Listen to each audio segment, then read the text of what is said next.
Yunusobod tumanidan kompaktni hovli qidirayotgan mijozlarimiz uchun tiklanish mahallasidan 1,5 sotuvga yer maydoniga qurib bitkazilgan shu fayzli xonadonimizda sotuvga chiqyapti. Planirovkalari juda ham zo'r bo'lgan. Yaxshi narxga, yaxshi mahallada, yangi mahallada uyimizda sotuvga chiqyapti. 5 ta xona, 3 qavatdan iborat. Ko'cha qismimizda yozgi oshxona, umumiy sanuzel, kichkina bo'lsa ham zilondan zona. Fasadini qaranglar. Juda ham sifatli mahsulotlardan qurib bitkazilgan xonadon. Bitta mashina bemalol olib kirib qo'ysanglar bo'ladi. Avtomatik darvozalar va odam kirib chiqishi uchun kalitkalar qoldirilgan. Bitta ko'rganingizda 1,5 sotuv deb o'ylamaysiz, sababi binomizda kattagina bo'lgan. Ikkinchi qavatimizda balkonlari bilan mebellar ham qo'yilgan uyimizga. Hammasini ko'rsatib tushuntirib beraman. Kirishimiz bilan bizning o'ng qo'limizda ikki tomonlama garderob, o'rtada oynalar kutib oladi. Qaranglar, lyustralar. 1,5 sotuvga men o'zim shuncha uylar ko'rib yuraman. Bundan yaxshi planirovka ko'rmaganman. Hamma joydan unumli foydalanilgan.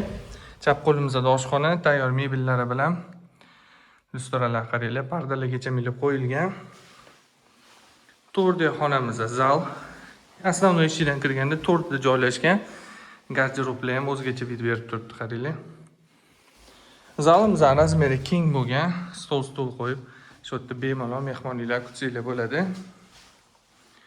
Akkuratni did bilan qurib bitkazilgan xonadon.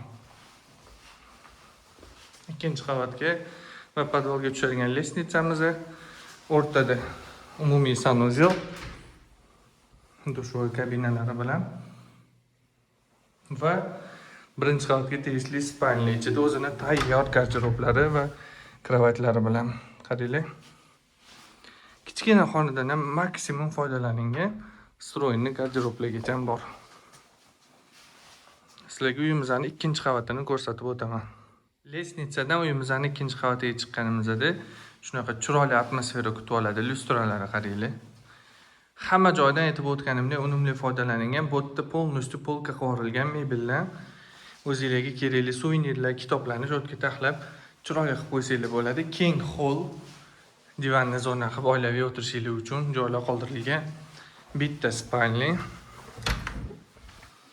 Lyustralar qaranglar, patologlarni akkuratni bu bitgan. O'zi mehr berib qurilgan uy. Bittada seziladi, to'g'ri.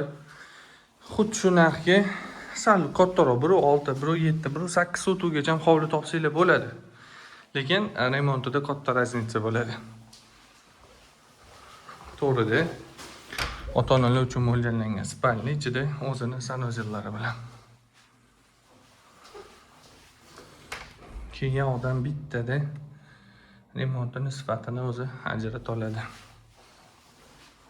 O'rtada sanuzel vannalari bilan, vannalarga qaranglar, teglagacha даже podsetka qilingan. Meni 1,5 sotuv maydonga bu darajada mehr berib yuborilmaydi.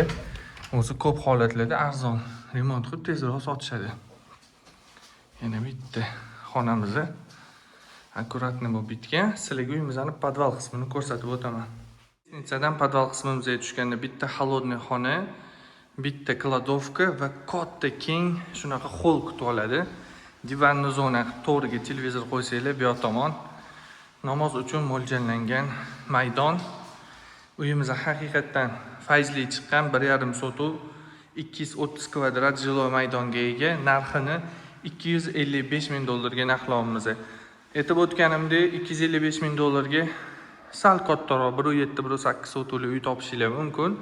Lekin sifatini bitta kelib solishtirsanglar, haqiqatdan odam o'ziga qanday qursa shunaqa qurilgan uy. Narxlar yozib qoldiraman, bemalol murojaat qilishingiz mumkin.